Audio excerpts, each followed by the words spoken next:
Azur Perancis tidak mampu dimiliki, bahkan oleh ramai orang Eropah dan seringkali emigran yang datang ke Nice dan Monaco menghadapi banyak kesukaran. Hari ini saya akan tunjukkan bagaimana kehidupan emigran dari ruang pasca Soviet, pelancong sementara dan bahkan pelarian di sana. Selalu ada ramai orang berbahasa Rusia di Pantai Azur. Baru-baru ini jumlahnya meningkat. Kami berusaha untuk bertahan dalam dunia Perancis. Dan Eropah sukar. Kita akan tahu berapa banyak dibelanjakan untuk kehidupan dan apa kadang-kadang mereka makan. Semua dalam keadaan teratur.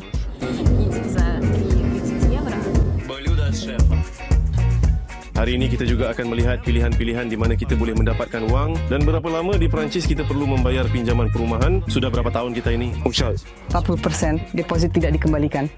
Penjimatan air kerana tidak ada hujan sedikit. Denda, 500 euro. Namun begitu, kita akan tahu bagaimana anak-anak di sini berseronok dan adakah mereka ingin kembali ke Rusia, gembira, mandi, suka, menikmati. Dan di sana tidak ada yang meminta. Kita juga akan tanya, adakah sukar untuk menyesuaikan diri dengan masyarakat Perancis? Ini adalah orang-orang nasionalis kan, mereka hanya suka Perancis mereka dan itu saja. Seorang lelaki bukan mengintip saya melalui bendera. Di sini menjelang petang, saya akan pergi melihat pelacur. Mari ceritakan sedikit tentang kisah anda sementara kita menuju ke rumah pelacuran. Dan saya akan tanya apa yang membuat gadis-gadis baik kita di sini menderita. Kami benar-benar mati di sini kerana bola ini.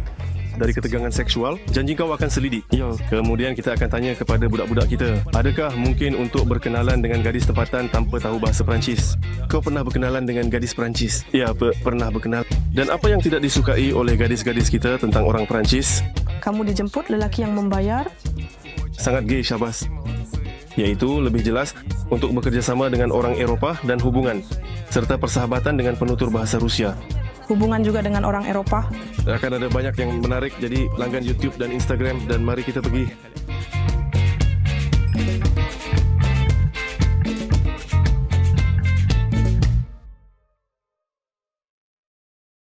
Saya mengakhiri video saya sebelumnya tentang Anisia dengan cerita pria Belarus ke Nice, kehilangan segalanya jadi gelandangan. Jika kau belum menonton video ini, lebih baik buka sekarang. Rasanya dia melalui pautan dalam keterangan, tetapi di Côte d'Azur, pelbagai keajaiban dan bahkan cerita dongeng berlaku. Asha telah meninggalkan Odessa. Sebaik sahaja perang bermula, selepas mengalami tekanan dan kesedihan yang berat, dia sampai ke Perancis di mana dia tinggal di villa mewah di resort mahal dan semuanya secara percuma.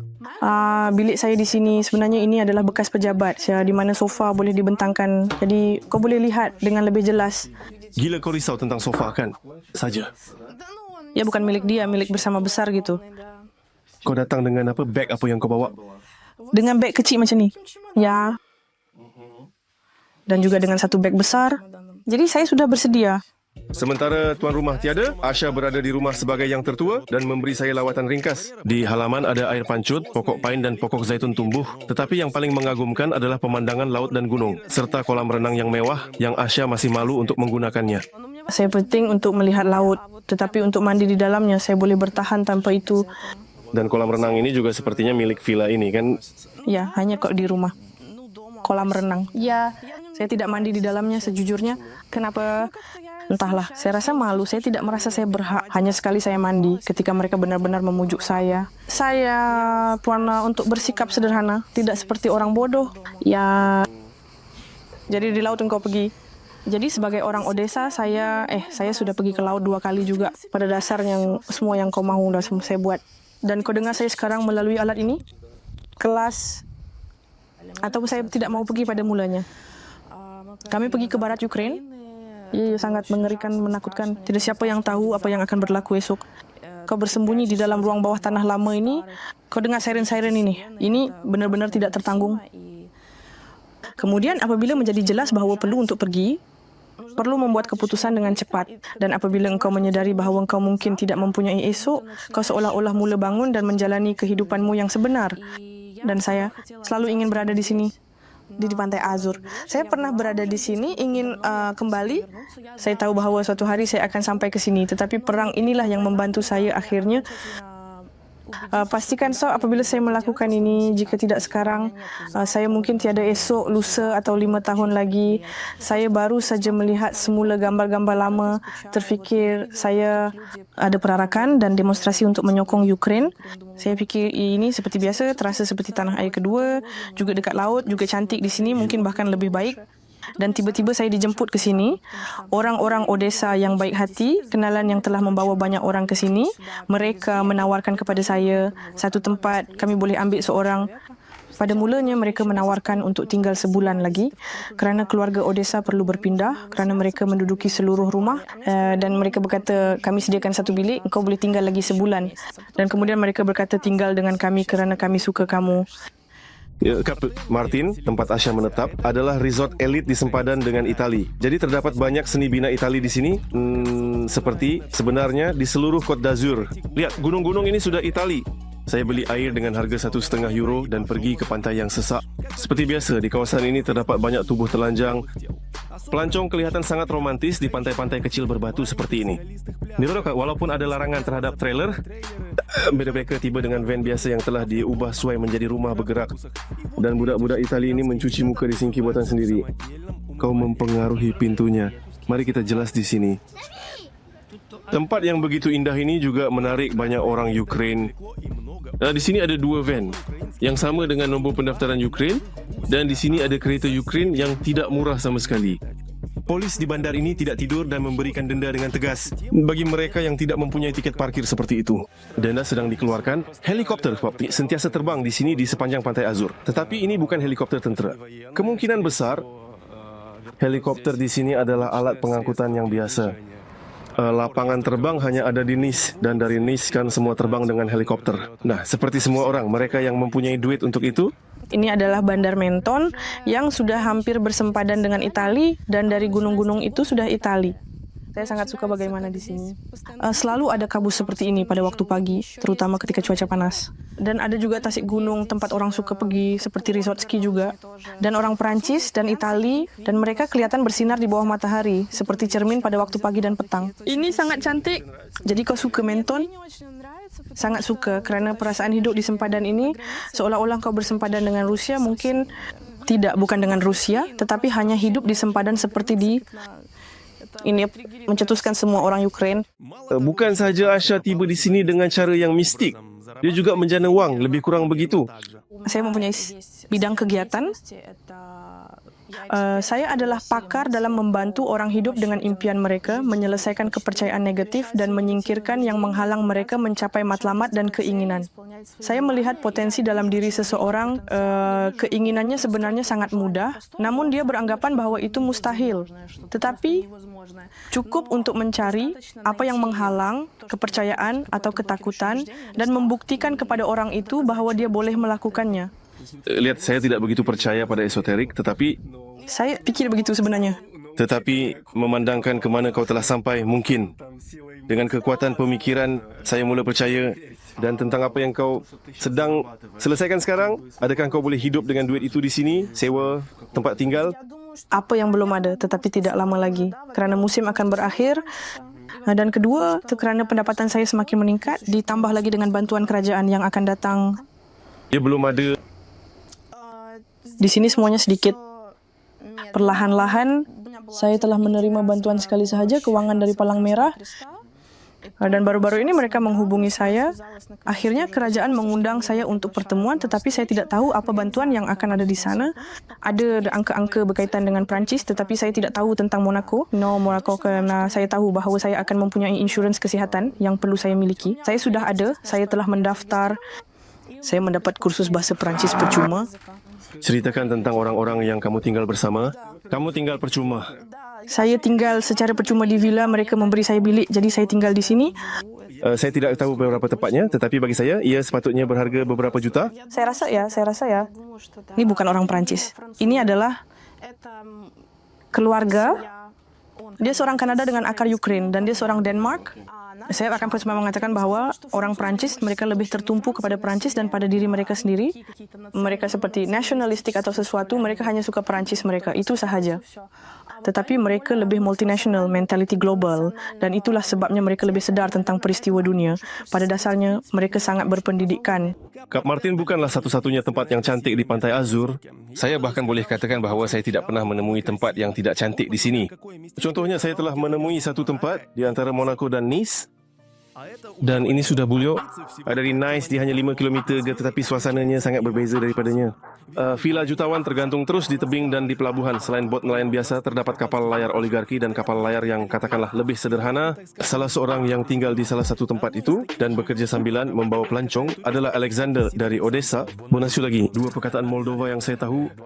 Dari mana kamu tahu perkataan Bonasio? Saya mempunyai pasport Romania. Oh, serius? Ya.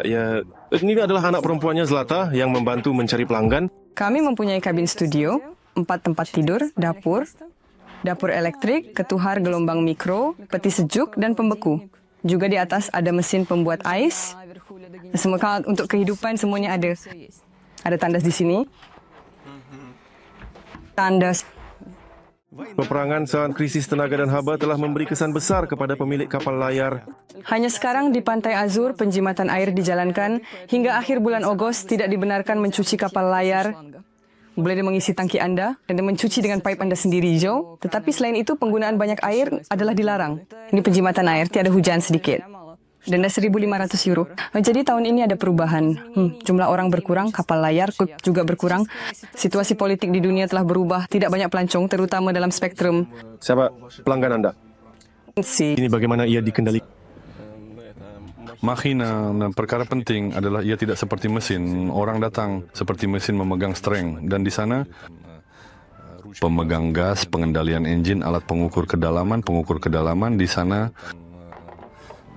navigasi, walkie-talkie, pengendalian musik, takometer, speedometer, aras bahan api.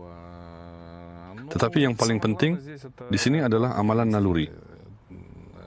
Jika anda boleh menghafal cara mengendalikan kereta, belajar dan memutar streng serta memandu di jalan raya, di sini semuanya tidak sama sekali. Di sini ada angin, arus alkohol dan semua yang lain. Oleh situ inilah bot-bot yang berlayar, yang bernilai jutaan dan ia dikendalikan oleh orang muda. Namun begitu, mereka terlatih, mereka mahir, mereka merasa yakin. Perkara paling penting adalah amalan, keyakinan dan percaya pada diri sendiri. Dan juga rakan sekerja yang berada di sebelah anda secara metafora. Alexander pernah menjadi kapten di sini. Setelah lama saya memutuskan kembali kali ini lama. Kami berada di sini sebelum semua peristiwa terakhir, sebelum perang faham. Sebagai peserta dalam peristiwa tahun 2014 di Donbas, jelas terlihat dan difahami apa yang akan berlaku. Saya bawa keluarga, anak-anak dan kami membuat keputusan tinggal darat berpindah hidup air. Sebab di darat kita memang penat, yang terutama di Ukraine. Kami juga mempunyai bot di Kiev. Tawa dan kegembiraan membawa kepada orang-orang. Kami bawa mereka menaiki bot dan kami beli bot dan berpindah ke sini. Jadi saya telah tinggal di sini beberapa waktu yang lalu. Ini adalah tempat terbaik di dunia. Kenapa Bulio khususnya? Bulio, sebab di sini kami diberikan tempat letak bot musim panas. Kami tinggal di Nice. Anak perempuan saya belajar di Nice. Musim panas di Bulio, sebab musim panas di Bulio adalah yang terbaik. Tiada musim panas di dunia. Adakah sini lebih mahal dari Nice? Lebih mahal, tetapi Kap Ferrat lebih cantik. Cuma tiada tebing, ada iklim sendiri, bau sendiri, burung sendiri. Jika bekerja sedikit, jika membawa orang, memberikan kesenangan kepada orang, maka boleh dikatakan ya, boleh membeli pengalaman ini. Berapa harga untuk satu keluar ke laut dengan anda? Keluar itu berharga €300 sejam atau €1,200 sehari. Kami berusaha untuk bertahan dalam dunia Perancis dan Eropah yang kejam. Jadi betul ke saya faham yang anda tinggal di atas yacht? Saya kebanyakannya ya hidup di tepi pantai. Ia seolah-olah tepat untuk saya. Rambut putih sudah penat dan terpaksa lari. Berapa harga untuk tempat letak kereta atau apa nama ini? Berlabuh. €40 sehari di pelabuhan ini. Sekarang adalah musim panas. Pada musim panas, di pantai mau pada musim panas semua. Jika pada musim sejuk ia berharga €20, maka pada musim panas selama 5 bulan semuanya berganda dua. Bermula dari aiskrim, apartmen, tempat letak kereta, yacht. Sebab itu pelancong datang. Boleh, itu adalah di pinggir bandar dan Monaco dan Nice. Sebab ia terletak betul-betul di antara mereka. Sudah lama tempat-tempat ini menjadi pilihan orang kaya dari ruang pasca Soviet. Di sini saya melihat kereta dengan nombor pendaftaran Ukraine di kedai Rusia. Saya beli plombir berharga €1. Dan ini Koncha Alshazaspa jika dibandingkan dengan Kiev. Monaco. Ini adalah rumah-rumah besar villa pantai yang terbaik. Pantai sebab tak ada pokok, no? Ada bayang-bayang berpasir. Di sebelah ini berpasir, di sebelah ini berbatu. Dan bul sejarah seperti Villefranche dan Cap Ferrat adalah sebuah kampung Rusia di mana selama berabad-abad orang-orang kita. Boleh dikatakan armada Rusia telah berlabuh di Villefranche selama 200 tahun selepas kekalahan dalam Perang Rusia. Dalam Perang Turki, Rusia dilarang memiliki armada dan untuk mengekalkan skuadron di Perancis. Di sini, Ekaterina membuat perjanjian. Di kubu Villefranche ada patung dan muzium. Dan satu-satunya kedutaan dan konsulat Rusia di Riviera Perancis bukan di Nice tetapi di Villefranche yang perlu. Di sini saya telah menyembunyikan niat Alexander dengan konsulat di Villefranche untuk berjaga-jaga, tapi anda dapat menebak. Dan inilah Villefranche. Ini kawasan pinggir bandar. Hanya satu stesen kereta api dan terus anda sampai ke keindahan seperti ini.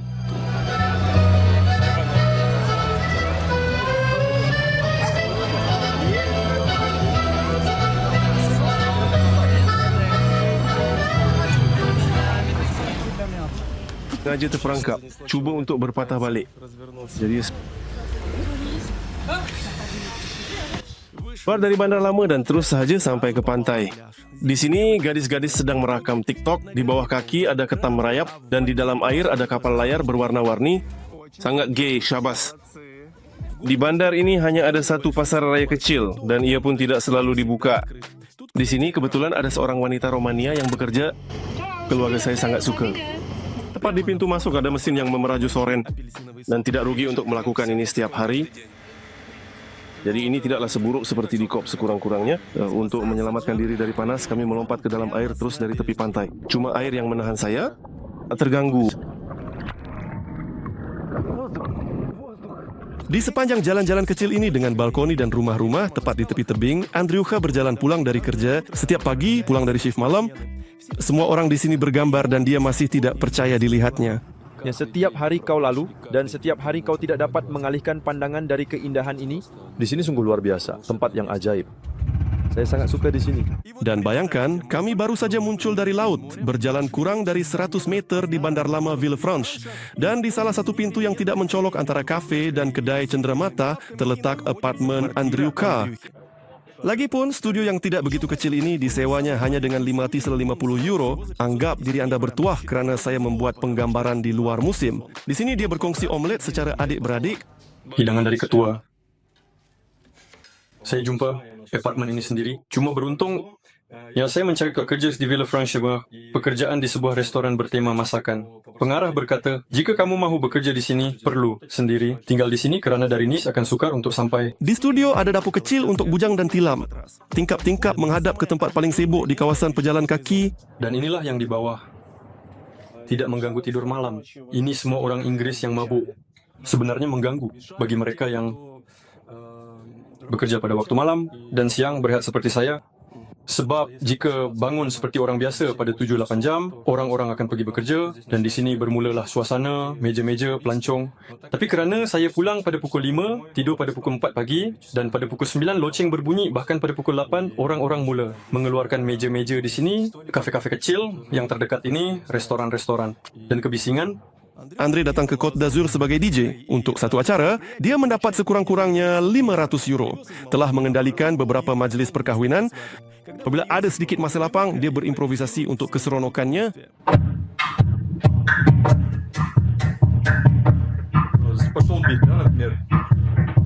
Внимание, это дофамания. Подпишись на наш канал, волну касания. Пошло. Это дофамания. Это все зациклилось.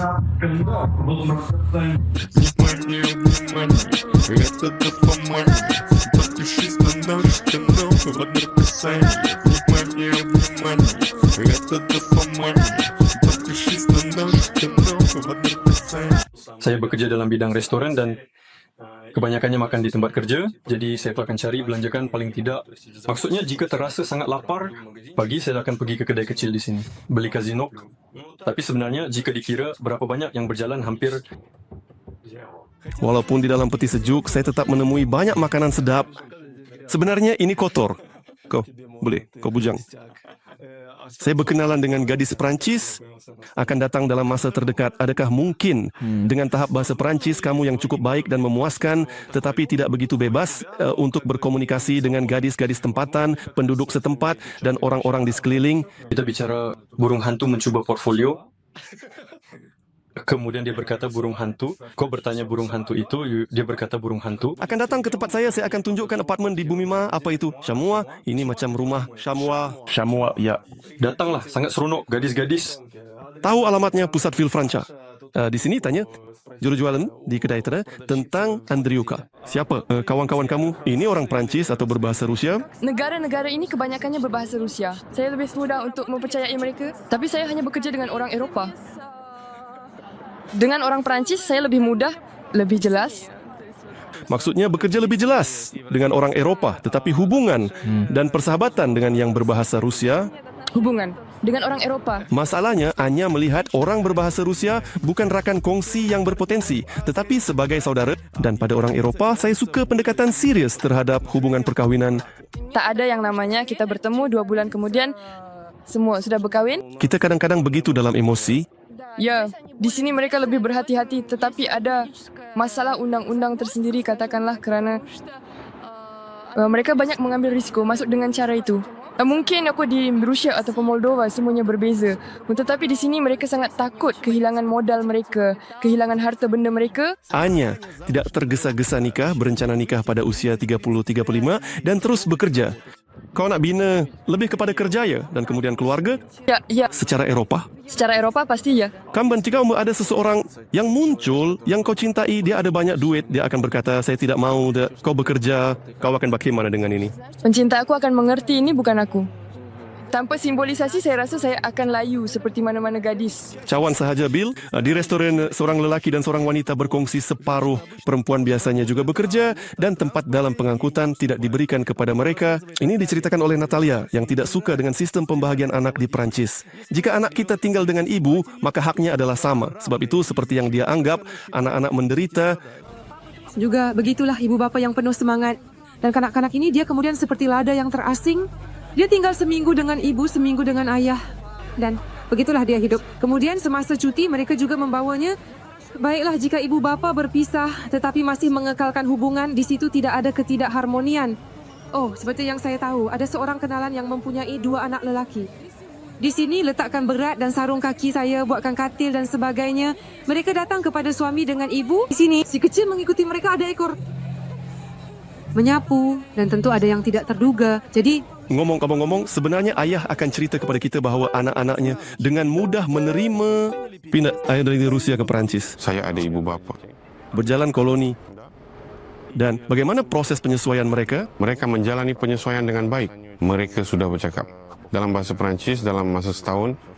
Mereka sangat membantu belajar bahasa Perancis tambahan, mengambil mereka dari aktiviti tertentu dan mengadakan kelas bahasa Perancis.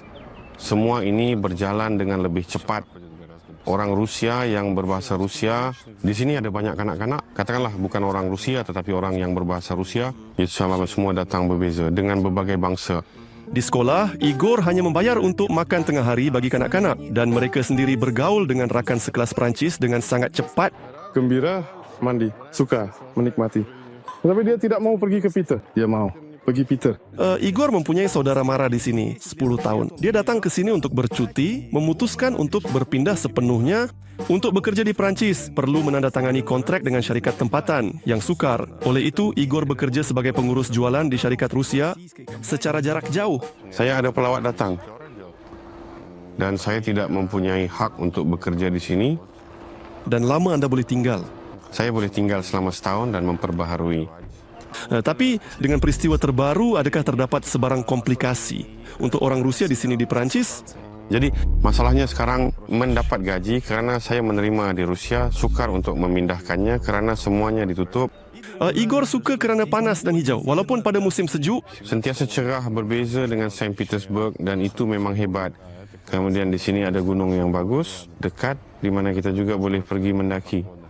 Ada juga sedikit kekurangan, tetapi dia sudah biasa dengan mereka. Siapa yang bekerja 24 jam di Rusia? Di sini semuanya tutup hari Ahad. Jadi sebenarnya selepas waktu tengah hari semuanya ditutup. Nah, sekali lagi itu saja. tidak sepenting, tidak kritikal seperti suasana itu sendiri, cuaca itu sendiri. Kebebasan, orang-orang di sini tenang, tidak gugup, sangat menghormati. Di jalan raya mereka sangat menghormati, memberi laluan kepada Anda sentiasa. Igor jarang memikirkan untuk kembali ke Rusia, itu tidak ada. Yang penting gaji Rusia cukup untuk hidup di Côte d'Azur. Di mana saja Anda berpindah, Anda tetap akan ingin berpindah kembali untuk seketika. Baiklah, kelebihan tetap mengatasi kekurangan, tapi sekali lagi jika di sini tidak cukup keuangan untuk menyara diri dan anak-anak, mungkin itu akan menjadi sebagai alasan untuk kembali. Jadi tiada keinginan seperti itu? Adakah kehidupan di sini jauh lebih mahal berbanding dengan Rusia dan Petersburg? Ya, lebih mahal karena pertama sekali ini adalah bandar pelancongan. Untuk memahami dengan lebih mendalam tentang harga di Nice, saya akan tunjukkan kepada anda pasar raya. Ini roti biasa berharga €1 dan di sini ada baguette Prancis yang rangup berharga 75 sen. Di sini ada rak dengan produk-produk murah, semua berharga 1 dan €2. Di sini menjual belini dan salmon yang agak murah. Jus jika kita lihat yang paling murah 2 liter akan berharga sedikit lebih dari €1. Dan di barisan ini terdapat produk pelbagai negara. Pameran produk Rusia jelas telah kosong, tetapi masih ada tinggal. Dan sebenarnya produk Rusia di sini sangat sedikit. Ada contohnya Ajika Georgia, bir Romania, dan banyak produk dari Jerman. Mari kita kembali melawat orang Moldova untuk bercakap tentang tempat tinggal. Di apartemen Denis dengan Oksana, ada ruang tamu, bilik tidur, dan teres yang besar, di mana mereka sering mengadakan barbeku. Di Nice tidak mempunyai teres. Ini adalah dosa, seperti yang dikatakan. Jadi saya tidak cemburu kepada orang-orang yang bahkan tidak mempunyai balkoni. Dan ini barbeku berfungsi dengan kerap. Selalunya banyak jam berturut-turut. Kali terakhir sebelum 6 pagi, jiran-jiran mereka orang Perancis. Kebanyakan orang Perancis, oleh kerana kawasan ini tenang dan damai dan semua orang berusaha untuk ke pusat dan di pusat tidaklah begitu hebat. Ia akan menjadi lebih sejuk untuk berada di suatu tempat di atas gunung. Beberapa sedikit jauh dari pusat, kurang trafik, kurang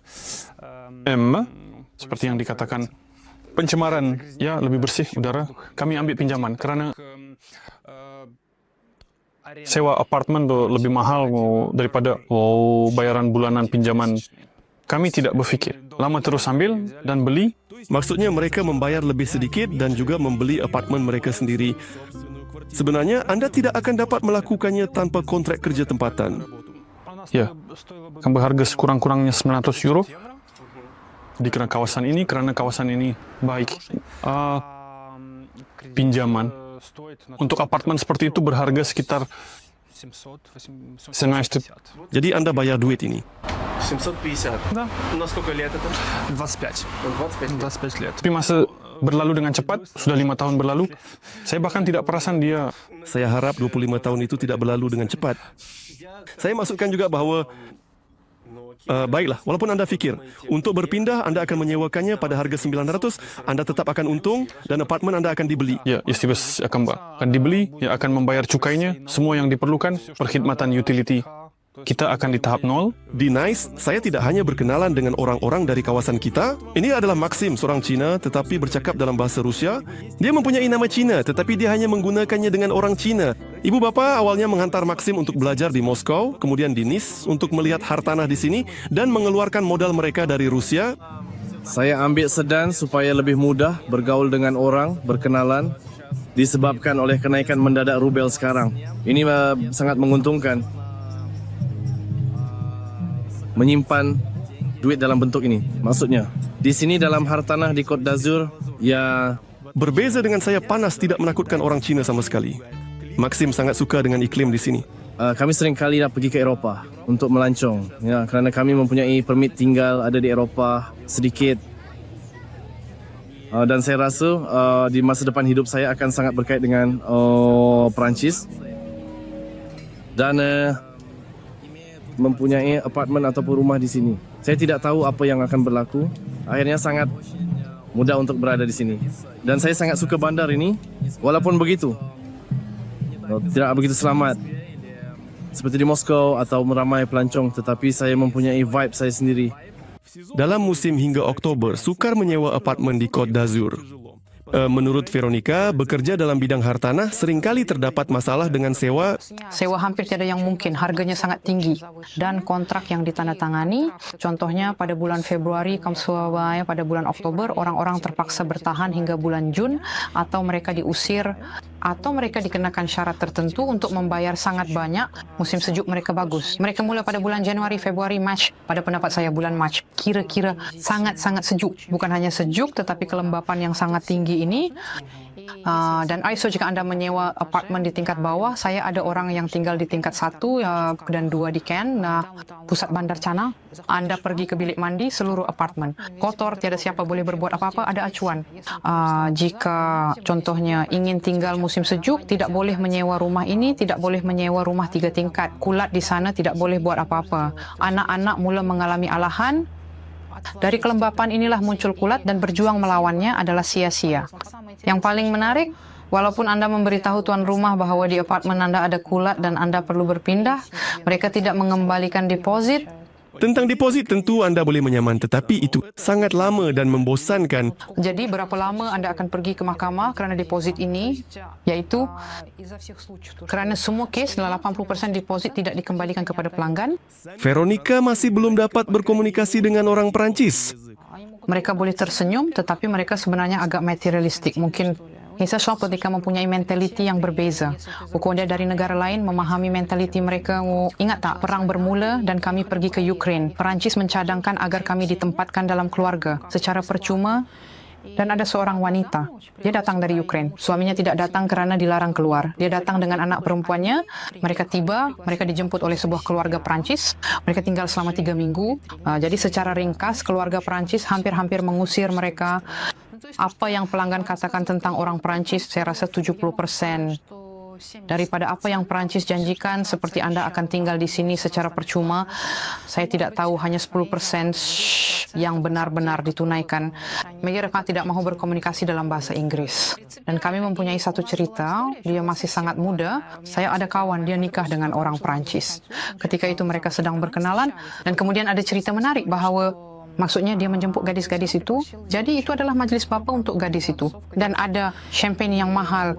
Dan itu sahaja bukanlah sesuatu yang tidak biasa. Tetapi bila dijemput, biasanya lelaki yang membayar. Kami terkejut, kami membayar untuk segalanya. Tetapi itu luar biasa. Kerana jika kami pergi dengan budak-budak saya atau dengan budak-budak lain, kami membayar untuk makan malam, itu sahaja. Itu sangat luar biasa, tanda menarik. Di Paris 2017, saya melawat mereka. Mereka sudah berkahwin. Ada juga cerita menarik. Dia faham bahasa Inggris dengan baik. Saya tidak bercakap dalam bahasa Perancis. Sangat tidak cantik apabila anda duduk di meja dan anda menjemput tetamu dan anda melakukan beberapa perkara. Apabila anda bercakap bahasa Perancis, anda melayani. Mereka mempunyai perkara ini yang tidak mereka suka. Gadis Ukraine Nastia tidak tahu bahasa Perancis, tetapi akademiknya semua orang bercakap dalam bahasa Inggris. Ya, kami mempunyai pasukan antarabangsa. Dan orang Perancis dalam pasukan hanya ada seorang gadis. Jadi kami ada 3 orang Ukraine, sangat memudahkan penyesuaian saya. Mereka bantu anda jika sesuatu. Juga kami ada 2 orang Romania, ketua saya Profesor. Ya, inilah dia. Ada seorang Itali, dia pergi 2 minggu lalu. Dan tetap saja, mereka bukan penutur asli bahasa. Semua orang bercakap dalam bahasa Inggris mudah. Jadi saya boleh bercakap baik. Semua ini adalah present simple. Seluruh perbualan berlangsung. 7, kamu tahu apa namanya saja? Di mana-mana sama saja, yang lain hanya dengan jari. Tuangkan ini secara perlahan dan dengan hati-hati ke sini, ke dalam beaker itu. Jadi saya yang seperti ini itu masih lagi formula. Nastia pergi ke pantai selepas kerja dan pada hujung minggu pergi mendaki dengan kumpulan pelancong di mana dia juga cukup menggunakan bahasa Inggris. Di sana memang hanya sekumpulan orang dari pelbagai negara. Orang Perancis di sana hanya sedikit. Saya faham orang Perancis di sini mereka masih berkumpul dengan orang mereka sendiri. Siapa yang dibesarkan di sini, mereka ada masyarakat mereka sendiri dan pendatang. Entah bagaimana bersatu. Sebenarnya Perancis bukanlah negara yang banyak bercakap dalam bahasa Inggris, tetapi kamu tetap juga lokat pada bahasa Inggris. Ya, pertama sekali di Institut Bahasa Inggris cukup untuk bekerja dan berkomunikasi seperti ini kerana banyak kelas di sana untuk pelajar dijalankan dalam bahasa Inggris. sangat ramai orang asing. Saya mempunyai pasukan antarabangsa. Dalam bahasa Perancis, saya dapat berkomunikasi dengan orang Itali, orang Ukraine atau orang Romania. Ini bahasa Inggeris. Sebenarnya situasi kamu ini tidak mengikut peraturan. Dan bahasa Ketushamban untuk mendaki, saya pergi sekali lagi ke show itu adalah kumpulan. Itu juga dalam bahasa Inggeris kerana semua orang adalah antarabangsa. Di luar institut tentu saja ya bahasa Perancis diperlukan. Tapi mereka kata setiap tahun di sini semakin ramai orang yang bercakap dalam bahasa Perancis dan bahasa Inggeris. Dan dikatakan orang yang berpendidikan di sini lebih kurang bercakap dalam bahasa Inggeris. Bahasa Inggeris tetap merupakan bahasa antarabangsa. Kamu fikir mungkin kamu akan pindah ke negara lain? Selepas 24 Februari, saya tidak menolak apa-apa. Segala-galanya mungkin. Kalau bercakap tentang Denis dan Oksana, terutama Perancis, Moldovan, dan yang bercakap dalam bahasa Rusia, Selalu ada ramai yang bercakap dalam bahasa Rusia di kawasan ini, tetapi sekarang dalam beberapa tahun kebelakangan ini ia semakin beramai. Kami datang sebagai pelajar di Fakulti Bahasa Perancis untuk orang asing. Kerja pertama saya di Perancis adalah menghantar ayam. Apabila saya pergi ke sana, saya hampir tidak bercakap satu perkataan pun dalam bahasa Perancis. Maksudnya bandar asing, negara asing, bahasa asing. Saya perlu buat penghantaran dengan moped tentu saja, sentiasa. Saya seumur hidup dengan moped. Semua orang yang mengenali saya boleh mengesahkan. Ada juga situasi di mana saya tidak dapat mencari alamat. Katakanlah saya menelefon pelanggan, dia menerangkan dengan sangat jelas di mana rumahnya, tapi saya hanya berkata terima kasih, merci dan tidak faham apa-apa. Saya menunggu sampai seseorang lewat di jalan untuk bertanya, menunjukkan dan bertanya. Ya, maksudnya begitulah ceritanya. Tetapi dengan masa, kerana bahasa Romania dalam kumpulan bahasa yang sama seperti bahasa Perancis, ia sangat membantu kami dan dengan sangat cepat, maksudnya saya belajar bahasa itu hanya dengan menghabiskan masa di sekitar orang Perancis, kamu boleh belajar bahasa itu dengan cepat, betul dan berkualiti. Kami terus bercakap dalam bahasa Romania ataupun Rusia antara satu sama lain. Semua betul. Ya, tapi saya hanya bercakap dengannya dalam bahasa Rusia dan dalam bahasa Rusia sekali sehari. Semua yang lain adalah kerja sekolah. Semua yang saya lakukan dalam bahasa Perancis, jadi saya belajar cepat. Dalam peraturan Ciku, waktu saya keluar, termasuklah mereka yang bercakap dalam bahasa Rusia, sentiasa. Sangat. Wanita Rusia Kristina bercerita tentang pertemuannya dengan penutur bahasa Rusia. Dia menguasai bahasa Inggris dan menjana pendapatan daripadanya. Berjaya menjual bahan pengajaran kepada guru-guru dan mengadakan kursus dalam talian untuk guru-guru. Bahasa Inggris? Jadi, apa yang kamu peroleh untuk hidup di NES? Cukup, tapi tahap kehidupan sudah tentu tidak sama seperti di Lugane Chance. Ini seolah-olah sudah tidak sekalipun, jadi kamu jatuh. Tak sebanding, ya? Kristina menyewa bilik apartmen harga €400 sebulan. Tapi 150 daripadanya ditanggung oleh kerajaan pelajar. Bagaimana? Dia belanja €200-300 untuk makanan. Apabila pengajian tamat, bisa juga akan tamat. Oleh itu, yang paling cara yang jelas untuk mencari kerja di sini. Ya, saya tidak mahu mencari kerja jika tiada pekerjaan di sini kerana saya sudah ada kerja. Dengan pendapatan kamu, mungkin boleh cari negara dengan iklim yang sama. Lebih kurang, tapi lebih murah 3 kali ganda. Mungkin, ya. Kawan-kawan ada kamu di sini? Saya sangat bertuah dengan rakan sekelas. Ini rakan sekelas saya. Dia dari Rusia, dia tinggal di sini, dia mengajar bahasa Inggris. Secara umum ada yang boleh dibincangkan.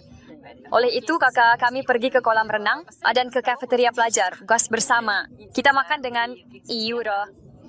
Dan pelajar-pelajar lain, adakah kamu berkomunikasi dengan mereka? Jadi, inilah jenis pelajar. Jadi ada orang lain yang pergi ke kafeteria selain kamu? Mereka pergi ke kafeteria, tapi tidak mendekati mereka. Perbualan, jangan terikat. Ya. Apa? Kawan, saya di universiti juga sekali seminggu dan di sana memang boleh pergi ke kafeteria macam mari kita berkawan. Ya, jom. Saya akan makan berbola daging dan kita akan berkawan. Seperti yang dijelaskan oleh Kristina, untuk masuk ke Perancis adalah sangat mudah. Untuk beberapa bidang pengajian, cukup hanya tahu bahasa Inggris dan bayaran untuk pengajian boleh sangat rendah sehingga €300 setahun untuk program sarjana. Dengan visa pelajar dibenarkan untuk bekerja secara rasmi sehingga 20 jam seminggu. €300 setahun. Jadi ini percuma. €300 itu adalah sumbangan untuk kehidupan pelajar. Insurans secara umum, perkara-perkara seperti ini bukanlah bayaran untuk pengajian. Dan bayar berapa? Saya bayar 1.500. Duduk di pantai, Christina terkejut melihat orang-orang duduk di atas batu-batu. Dia memberikan saya kipasnya, menyelamatkan saya dari panas. Macam mana boleh duduk hanya di atas batu sampai belakang boleh patah? Saya entah bagaimana, awal-awal sudah periksa orang ini, dia memandang saya dengan cara yang tidak terlalu mesra. Seolah-olah tidak selesa dengan pendapat saya. Saya cuba keluar sepanjang hari tanpa kipas. Ya, tanpa kipas saya tidak pernah keluar. Saya masih rasa panas sekarang. Walaupun matahari sudah terbit, saya berpeluh. Ya, Ya, itu sama. Ini panas yang luar biasa. Ini tidak sepatutnya berlaku. Orang kata panas macam ni boleh berlaku. Jadi 2 minggu atau 3 minggu, sudah lebih sebulan dan orang-orang tempatan sendiri terkejut kerana apa yang kita ada dalam bajet global. Christina berasal dari Blagoveshchensk. Ia dekat dengan China. Sekarang antara dia dan rumah ada perbezaan waktu 8 jam. Di Eropah, saya pernah ke Spanyol ketika di kelas 7. Dan dari Blagoveshchensk ke Eropah terlalu jauh. Walaupun China berada dekat dengannya, dia tidak dapat menyesuaikan diri di sana. Di Perancis lebih selesa. Di China, saya rasa seperti seekor monyet di sirkus kerana saya sangat menonjol. Orang-orang ingin menyentuh suara saya. Mereka semua ingin menambah WeChat tempatan mereka ke dalamnya.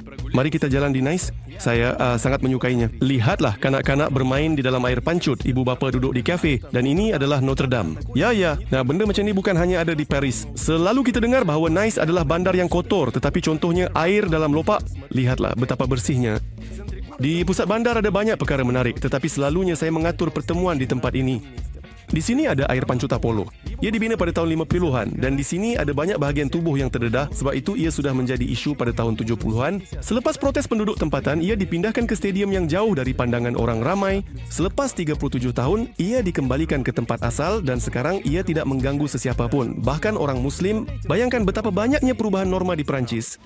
Perkara terburuk yang boleh anda lakukan semasa berjalan-jalan di Nice ialah mula menterjemah harga ke dalam mata wang kita.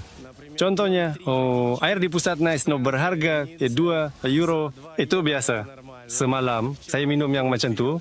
Tidak ada bezanya dengan yang kita ada, tetapi 10 kali lebih murah. Tapi baru saja saya jumpa kedai kecil. Di situ 1 euro. Sudah tidak buruk, saya gembira.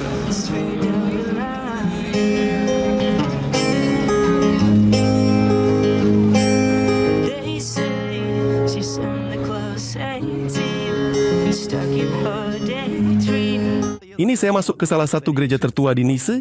Di dalam, mereka menjual lilin dengan harga 1 euro, sementara di pintu masuk, pelancong minum vodka dan membincangkan sejarah kuil. Hakikatnya ialah Nice tidak sekaya Rom ataupun Genoa dan ia tidak mempunyai wang tambahan semasa pembinaan, tetapi mereka mahu kelihatan kaya, jadi mereka menipu sedikit. Kami menggunakan teknik yang dipanggil ilusi mata. Di sini, dinding yang kelihatan seperti marmar. Sebenarnya dicat, semua ukiran dibuat dari stuko, iaitu plaster dan serbuk marmar. Tetapi Jesuit, Kuan Xing Chung adalah ordo monastik yang secara umum membina gereja ini. Mereka menyebarkan ajaran dan sekarang saya ingin menunjukkan butiran menarik. Ini semua tentang tangan itu. Apabila imam membaca perkhidmatan untuk mencipta kesan mistik, dia menekan kakinya pada pedal yang menggerakkan tangan ini. Ahli karya terkejut dan berdoa dengan lebih khusyuk. Tertingkap ini dilukis kerana sebelum ini anda perlu membayar cukai untuk yang sebenar. Di sini anda boleh menikmati aiskrim dengan rasa yang paling luar biasa, lavender, zaitun, mojito atau contohnya kaktus. Saya rasa ini palsu kerana ia langsung tidak berduri. Saya tidak pernah melihatnya tidak berduri kaktus. Tidak semua momen menarik dari perjalanan masuk ke dalam video, terutama dalam gambar. Saya menyiarkannya di Instagram saya dan memastikannya dikemas kini di sana. Anda juga boleh memberitahu dari Instagram saya di negara mana saya sedang membuat penggambaran sekarang. Dan secara umum di sana saya lebih kerap menjawab mesej, jadi ikutlah. Saya akan gembira. Sebagai cenderahati di Nice, orang membeli gula-gula berbentuk kerikil dari pantai di Côte d'Azur. Di butik ini di Bandar Lama, ada gadis dari Moldova yang bekerja. Mari pergi. Dari mana? Ya, saya tidak boleh. Jadi ini rakan senegara anda? Cuba beritahu suka. Nampak batu. Dengar. Tak nampak. Lebih sedap daripada batu. Lebih sedap daripada batu, saya tahu. Begitu ya, anak itu berkualiti. Di Nice juga ada monumen yang dipertikaikan. Ini yang Natalia panggil mengerikan. Kenapa seram? Kerana ramai yang tidak faham, ini adalah monumen ketika mereka membina tempat letak kereta bawah tanah. Tempat letak kereta, orang fikir atribut pembinaan. Mari ceritakan tentang kisah anda kita berjalan ke rumah awam. Ya, saya tahu cara untuk menarik perhatian Anda.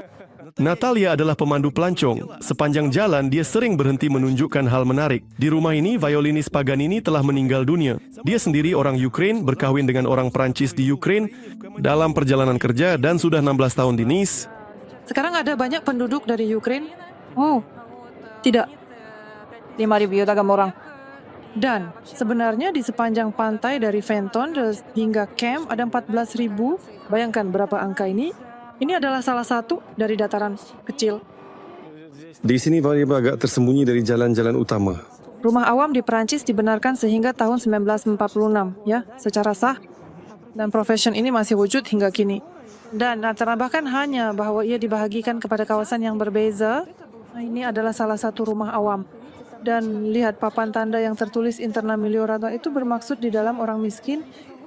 Rupanya sekarang industri cinta berbayar di Nice berfungsi seperti jam dan pelacur telah membahagikan kawasan bandar mengikut negara asal mereka. Moto sebenarnya jika Anda keluar atau sangat lewat malam di Nice, maka kupu-kupu malam akan berkumpul dan katakanlah selepas menggunakan alat transit di kawasan lapangan terbang. Latino ya, Jack ada di jalan lain dan sebagainya. Saya tidak berani mengatakan bahawa semua gadis ini adalah pelacur. Tetapi pada waktu malam, mereka berdiri di tepi jalan dalam jumlah yang sangat banyak. Svetlana berpindah ke Eropah dari Tajikistan pada tahun 96. Dia mula tinggal selama 3 minggu di Strasbourg. Tetapi dia tidak suka cuacanya. Tetap di Nice, yang mana pada pendapatnya itu adalah yang terbaik. Saya seorang Rusia dari Tajikistan, ibu bapa saya orang Rusia, saya suka semuanya di sini. Setiap sudut, kami berada di Bandar Lama. Kami berada di dataran kegemaran burung merpati. Svetlana menceritakan bahawa orang Rusia datang ke sini dalam jumlah yang besar hanya selepas tahun 2000 dan dia kekurangan komunikasi. Internet hampir tidak wujud dan dalam bahasa Rusia tiada televisyen, radio atau akhbar. Hanya ada satu perpustakaan dengan buku-buku Rusia yang beroperasi hanya 1 jam seminggu. Saya datang ke perpustakaan ini. Perpustakaan itu ditutup. Di situ ada pengumuman perpustakaan buka Rabu 12.1. Semua tak perlu bekerja lebih kerap, sudah cukup. Semua kawan-kawan yang ada di sekitar kita. Campuran, Kyrgyzia, Georgia, Talipistan, Uzbekistan, Ukraine. Saya dapat mengekalkan semua kawan saya dari Ukraine. Dan mereka ingin berkomunikasi dengan saya. Oleh itu kami tidak mempunyai itu. Kami saling menghargai dengan baik, dengan pemahaman, dengan kasih sayang. Semua itu masih ada. Dan semua yang berlaku di arena politik semuanya akan kekal di sana. Izdarin itu adalah orang Ukraine, Asha, yang enggan meneruskan wawancara tanpa bendera Ukraine. Jadi kita terhenti sekejap. Betul, kita sedang merakam. Bendera kita tidak tergantung di belakang. Dia tergantung di sana untuk waktu yang lama. Dan di acara-acara amal kami, saya sendiri di Lazurka melihat sedikit bendera Ukraine. Ada lebih. Di bawah sana ada sebuah rumah ya besar, bendera tergantung. Kemudian entah kenapa mereka mencabutnya. Kami juga sudah cabut. Ada seorang lelaki yang mengintai saya lewat bendera. Apa dia? Ada seorang lelaki yang mengintai saya lewat bendera. Macam mana dia mengintai? Ada seorang pemuda yang tinggal di sini dekat-dekat. Dia ingin berkenalan dan entah bagaimana dia melihat saya di suatu tempat. Kemudian dia menyedari melalui bendera bahawa saya tinggal di sini. Atau dia melihat saya dan datang ke bawah rumah. Dia menulis, dia faham melalui bendera. Dan itu sangat menakutkan saya sehingga saya datang dan cabut bendera. Kenapa ia menakutkan? Sebab saya sebenarnya sangat tidak suka dia sekali. Dan perkenalan seperti itu juga sangat menyeramkan. By the way, ada jenis ini. Orang ramai.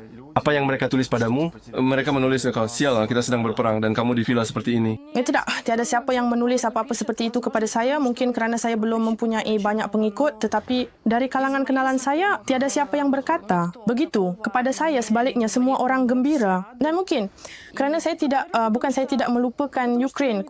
Kerana setiap hari saya melakukan sesuatu. Kami melakukan kebajikan, saya faham di sini. Saya memberi lebih banyak manfaat. Seperti semua rakyat Ukraine yang lain, perang telah mengubah seluruh hidup Asha. Tapi dia mengumpulkan dirinya dan membantu orang-orang senegaranya yang lain, memberikan sejenis konsultasi psikologi.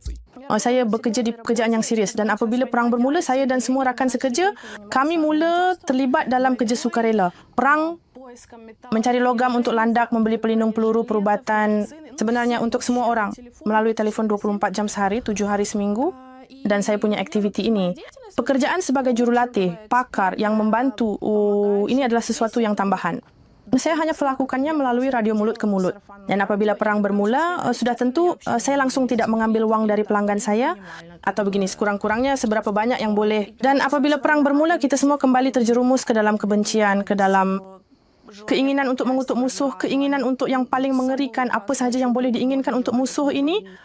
Kesedihan atas kehilangan, tragedi kehilangan. Ada yang merasakan bahawa kehidupan selesa mereka telah hancur. Itu juga adalah kesedihan yang mengerikan. Kesedihan itu ada pada setiap orang Ukraine, ia hanya berbeza dari segi kedalaman.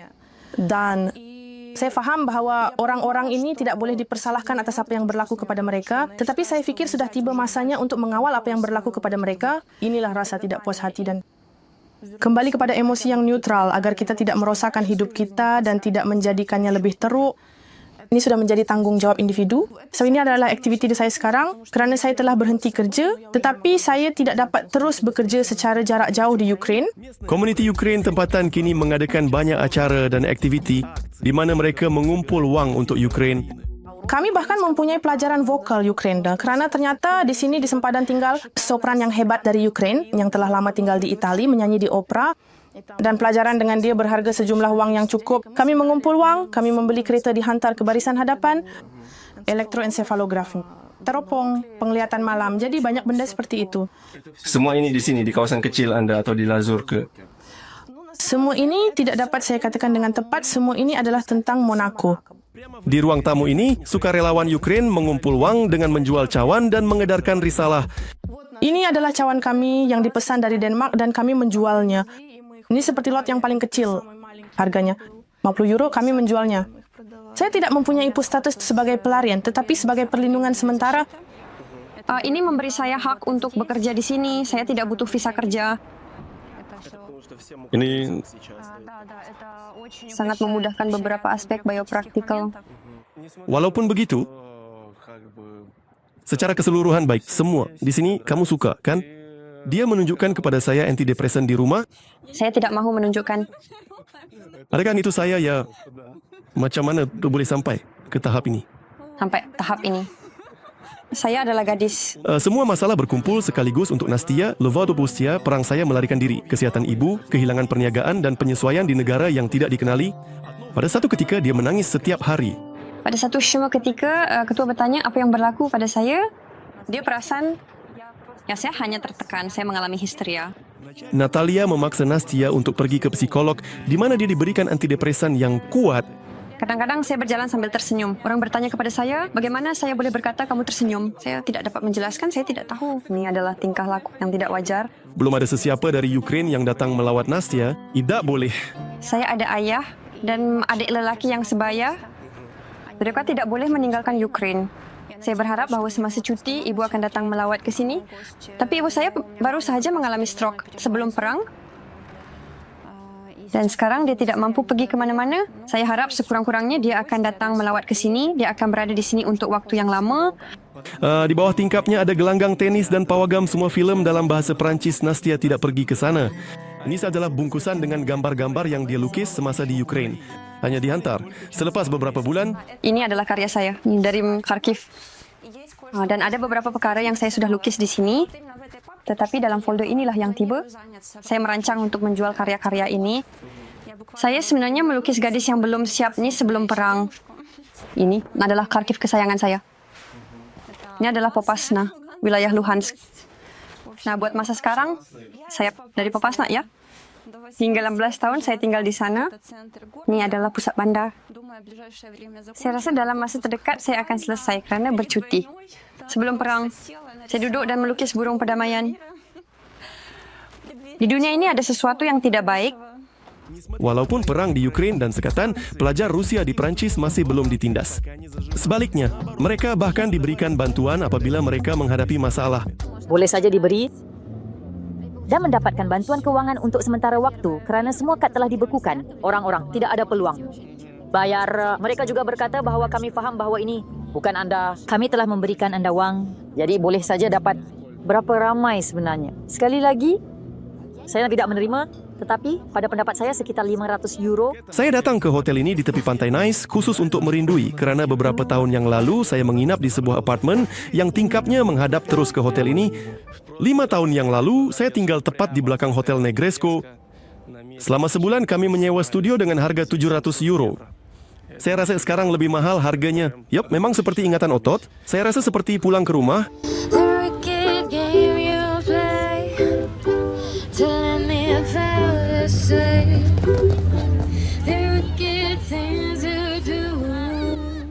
Jika saya merasa rindu untuk pulang, maka kawan-kawan yang sudah lama tinggal di sini, mereka tidak dapat hidup tanpa tempat ini dan menganggapnya sebagai rumah mereka.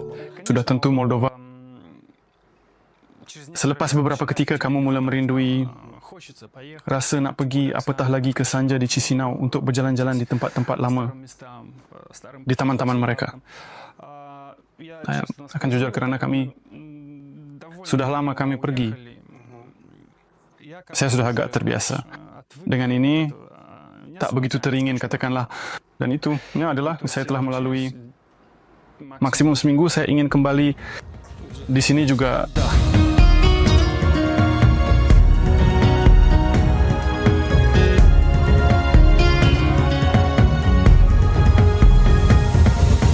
Rumah saya lalu di Nice, saya menemui sekatan jalan raya yang paling ketat. Daripada semua sekatan yang saya lalui tahun ini, saya telah melawat sekitar 8 negara mungkin. Dan di semua negara ini saya membawa krim bersama saya, krim pelindung matahari. Ini sangat simbolik kerana di sini, di Nice, saya terbakar buat kali pertama tahun ini. Walaupun semasa berlepas, setiap orang kedua dihantar untuk pemeriksaan tambahan di mana mereka juga memeriksa semua peralatan saya dengan teliti. Saya tidak membawa barang terlarang, jadi saya pulang hanya dengan banyak bahan video yang hebat.